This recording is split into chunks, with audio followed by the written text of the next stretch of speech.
ওহে আমার ছোট্ট আদরের ভাল্লুক ছানারা, এখন মায়ের কোল থেকে একটা মিষ্টি গল্প শোনার সময় হয়েছে। জানো তো, প্রতিদিনের গল্পগুলো শুধু আনন্দ নয়, শেখায়ও ভরপুর থাকে। আর আজকের গল্পের নাম হলো দয়ার আলো। একটা আরামদায়ক ছোট্ট তৃণভূমিতে, যেখানে মৃদু বাতাস ফুলের পাপড়িতে সুরসুরি দিত, সেখানে ৩ বন্ধু খেলতে খুব ভালোবাসত। টুনি নামের প্রজাপতি, টিম নামের জোনাকি পোকা, আর বুবু নামের ঝিঝি পোকা। ওরা ব্যান্ডেলিয়নের ওপর নাচত, মাশরুমের পাশ দিয়ে দৌড়ে যেত, আর লম্বা ঘাসের নিচে খিলখিল করে হাসত।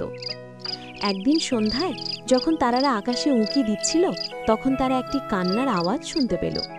টুনি তার ছোট্ট ডানা ঝাপটিয়ে জিজ্ঞেস করল, ওটা কিসের আওয়াজ? একটা মাশরুমের পিছনে ছোট্ট বলের মতো গুটিয়ে থাকা একটি বাচ্চা শুঁয়োপোকা কাঁদছিল। আমি আমার পাতার কম্বলটা হারিয়ে ফেলেছি, আর বাড়ি ফেরার রাস্তাও খুঁজে পাচ্ছি না। টুনি আলতো করে শ্বাস ফেলল। টিম একটি মিষ্টি আলো জ্বালিয়ে দিল। বুবু তার বড় যত্নশীল চোখ নিয়ে কাছে উড়ে গেল। কোনো কথা না বলেই তারা বুঝে গেল যে তাদের সাহায্য করতে হবে।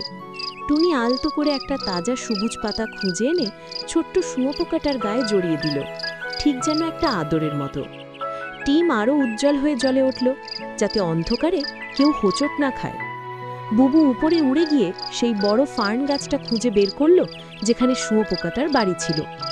একসাথে এক পা করে তারা তাদের নতুন বন্ধুকে বাড়ি পৌঁছে দিল। ধন্যবাদ, তোমরা আমাকে নিরাপদ, উষ্ণ আর ভালোবাসা অনুভব করিয়েছ। হঠাৎ টুনির ডানাগুলো জলজল করে উঠল। বুবুর ছোট্ট গায়েতে ঝিলিক নাচতে লাগলো।